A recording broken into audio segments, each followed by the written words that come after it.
নমস্কার বন্ধুরা, আজকে রান্না করব সয়াবিন। সয়াবিনের সাথে কি কি দিই, এদিকে পেঁয়াজ দিয়েছি, আলু দিয়েছি, আদা দিয়েছি, রসুন দিয়েছি।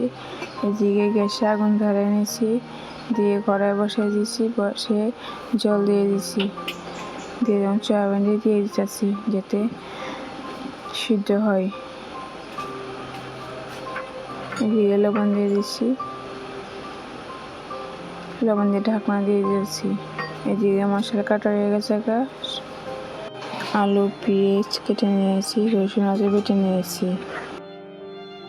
এদিকে সয়াবিন সিদ্ধ হয়ে গেছে, নামিয়ে নিয়েছি, কড়াইয়ে বসাই দিয়েছি, দিয়ে সর্ষের তেল দিয়ে দিয়েছি,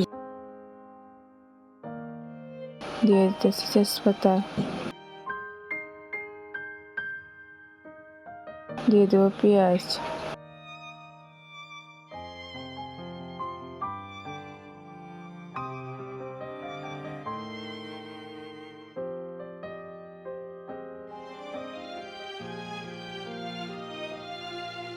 দিয়ে দেবো রসুন,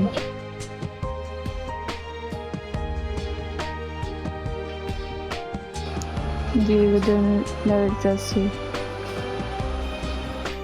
পেঁয়াজ কষানো হয়ে গেছে, সিদ্ধ করা সয়াবিন দিয়ে দিতেছি, দিয়ে দেব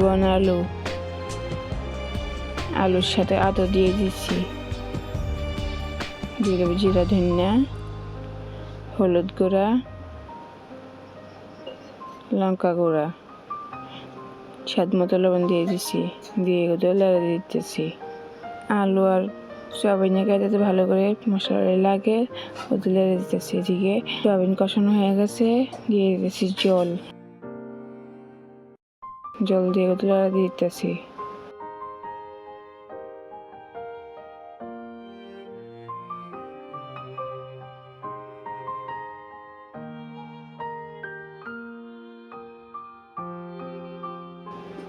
এদিকে ঝোল ফুটে উঠেছে, দিয়ে দেবো গরম মশলা, রাঁধুনি গরম মশলা,